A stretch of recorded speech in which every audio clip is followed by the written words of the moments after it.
In the name of Allah, most merciful, most beneficent. Hello friends, I am Abu Bakr. I hope that you are all doing well.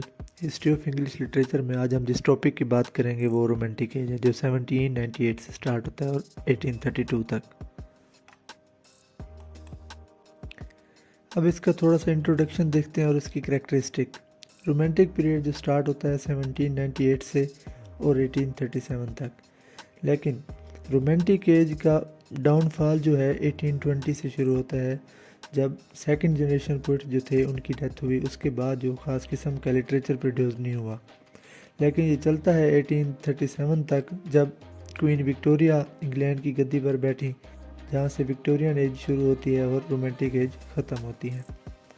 Romantic period is the most fruitful period in the history of English literature. कैसे, आगे चल के देखते हैं। The revolt against the classical school. अच्छा, romantic as जो थी वो क्लासिकल एज से बिल्कुल डिफरेंट थी। क्लासिकल एज में जो थी वो रीज़न की बात थी, और रोमांटिक एज में थी इमोशन की, फीलिंग्स की बात थी।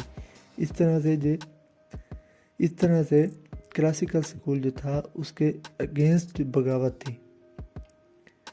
अच्छा, उसके बाद political economic atmosphere at the time heavily influence this period and many writer finding inspiration from the French revolution. French revolution जो हुआ था उससे कई राइटर्स को इंस्पिरेशन मिली थी, और उन्होंने फ्रेंच रेवोल्यूशन पर और उसके जो असरात थे उस पर अपनी पोइट्री लिखी, प्रोज वगैरह लिखे। इंडस्ट्रियल रेवोल्यूशन की वजह से लोगों को जॉब्स मिली, टेक्नोलॉजिकल इनोवेशन हुई। अच्छा, उसके बाद awareness and acceptance of emotions. Reason की पहले बात हो रही थी, लेकिन इस एज में इमोशंस की बात हो रही थी। इमोशन को एक्सेप्ट किया जा रहा था। ग्लोरिफिकेशन ऑफ नेचर पर वर्क्स लिखे जाते। ये कुछ कैरेक्टरिस्टिक थी रोमांटिक एज की। अगर बात करें रोमांटिक पोइट्री की, तो वो कौन से ऐसे एलिमेंट थे जिन पर रोमांटिक पोइट्री लिखी जाती। उसमें सबसे पहले रिएक्शन अगेंस्ट न्यू क्लासिज्म के अगेंस्ट रिएक्शन था, क्योंकि वो रीज़न को नहीं मानते थे जो रोमांटिक पोइट्स थे या रोमांटिक राइटर्स थे।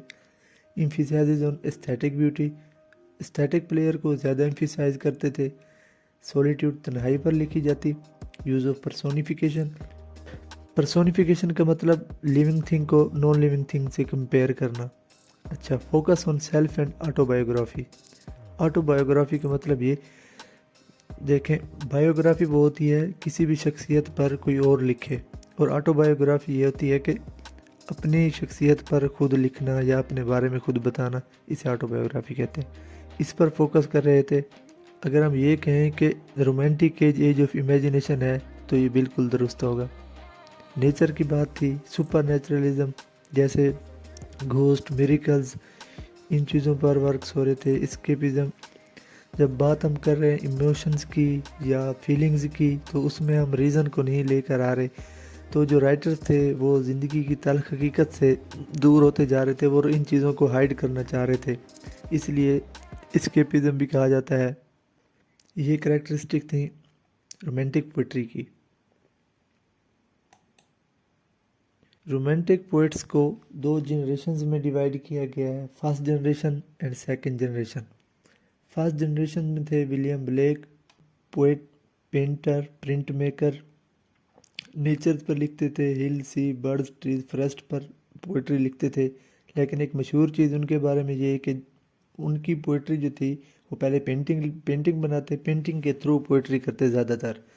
उनकी कलेक्शन है या फेमस वर्क जो है song of innocence and song of experience है। सॉन्ग ऑफ इनोसेंस जो है हैप्पी साइड दिखाता है पोइम्स की, जो सॉन्ग ऑफ एक्सपीरियंस सैड या डार्क साइड है। विलियम वर्ड्सवर्थ दूसरे। रोमांटिक एज जो है वो विलियम वर्ड्सवर्थ ने इंट्रोड्यूस करवाई। William Wordsworth the founder of English romanticism. वो मैनी क्रिटिक्स के अगेंस्ट खड़े हुए, जैसे ड्राइडेन, पोप, जॉनसन, और उन्होंने एक नया तरीका या एक नया रास्ता पोइट्री का दिया, the spontaneous overflow of powerful feelings. ये पोइट्री की डेफिनेशन है अकॉर्डिंग टू विलियम वर्ड्सवर्थ। उनका famous work the prelude and lyrical ballad उन्होंने एस.टी. कॉलरेज के साथ लिखा, और ये पब्लिश होते ही रोमांटिक एज की शुरुआत हुई। तीसरे पोइट जो हैं वो एस.टी. कॉलरेज हैं। क्रिटिक हैं, पोइट हैं, फिलोसफर हैं, फर्स्ट वॉल्यूम जो पब्लिश हुआ लिरिकल बैलेट का 1798 से, जहाँ रोमांटिक के स्टार्ट होती है, तो उसमें इनकी कुछ 4 5 या 6 पोएम्स थी और विलियम वर्dsworth की 20+ पोएम्स थी, लेकिन फेमस हुई एस.टी. कॉलेज की पोएम। इनका जो फेमस वर्क है rime of ancient mariner and Kubla Khan. Kubla Khan ऐसी पोएम है जो उन्होंने ख्वाब देखा और सुबह उठे और जल्दी जल्दी लिखना स्टार्ट किया, 46 लाइन्स पर वो भूल गए, तो अनकम्प्लीट पोएम है कुबला खान इनकी। ये फर्स्ट जनरेशन पोइट्स थे। अब आगे देखते हैं सेकंड जनरेशन पोइट्स को। सेकंड जनरेशन में पहला नाम है लॉर्ड बैरन का। लॉर्ड बैरन अपने वक्त के मोस्ट पॉपुलर थे आल रोमांटिक में।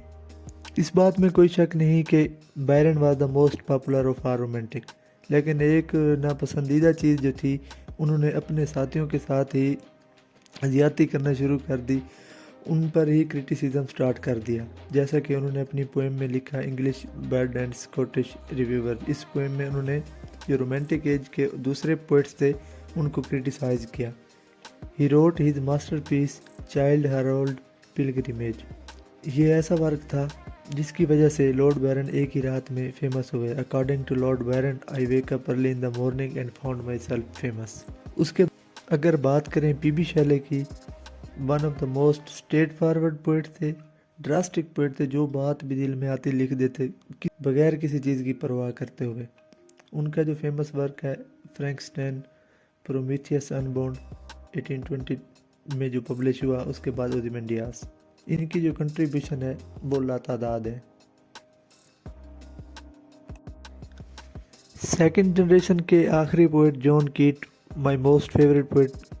जॉन कीट ऐसे पोइट थे जो प्योर किस्म की पोइट्री लिखते थे। Keats did not take much notice of social political literary turmoil. वो ज़्यादा परवाह नहीं करते थे सोशल पॉलिटिकल लिटरेरी इश्यूज़ के, but devoted himself entirely to the worship of beauty. Beauty की वर्शिप में सारा लिखते थे और फेमस भी ब्यूटी की वजह से हैं। सबसे ज़्यादा वर्क्स इन्होंने लिखे हैं ब्यूटी पर।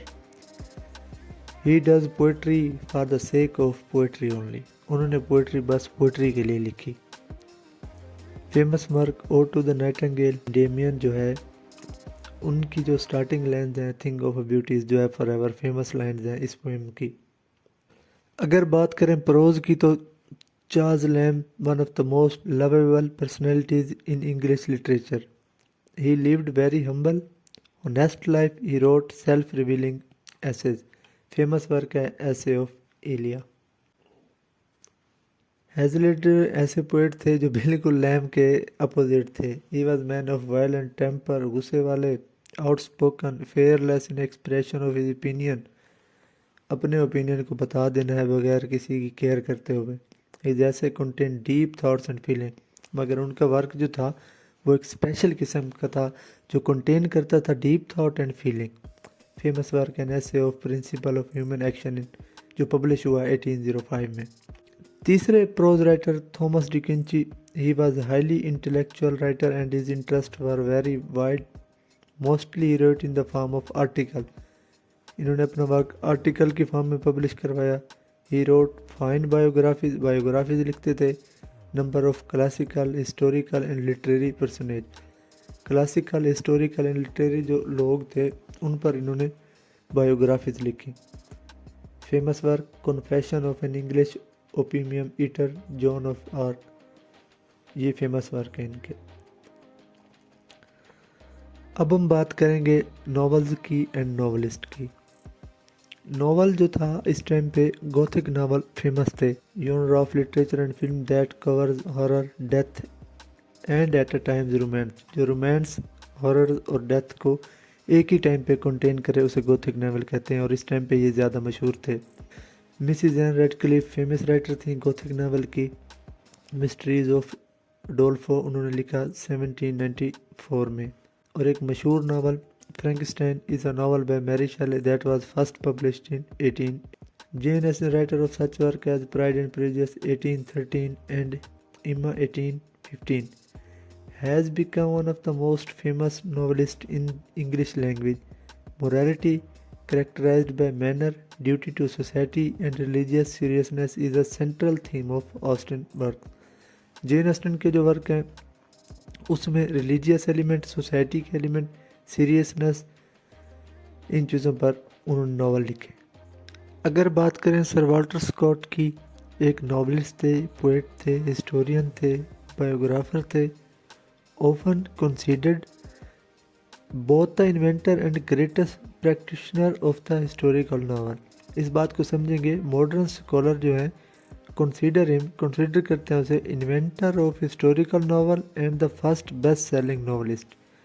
सर वाल्टर स्कॉट जो हैं ये इन्वेंटर हैं हिस्टोरिकल नावल के और फर्स्ट बेस्ट सेलिंग नॉवलिस्ट हैं।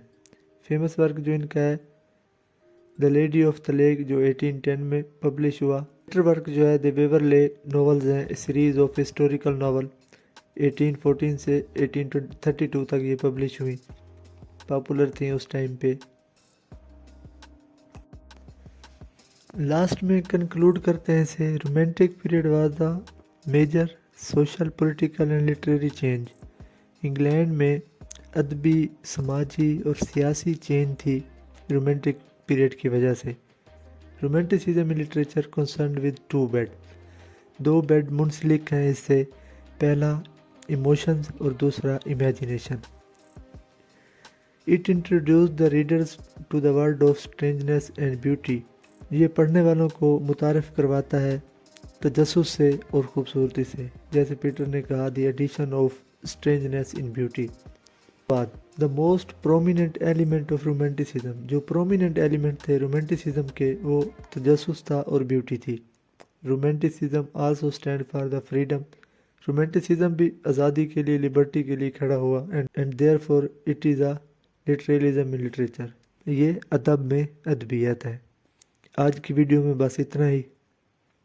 पढ़ते रहिए, लर्निंग के लिए डिफरेंट सोर्सेज यूज़ कीजिए, फिर आप एनालिसिस कीजिए। आप और जगह से भी इसको रोमांटिक एज को देखें और यहाँ से भी देखें। पढ़ते रहें, सीखते रहें, अपना ख्याल रखिए और अपने इस चैनल का खुदा हाफिज़।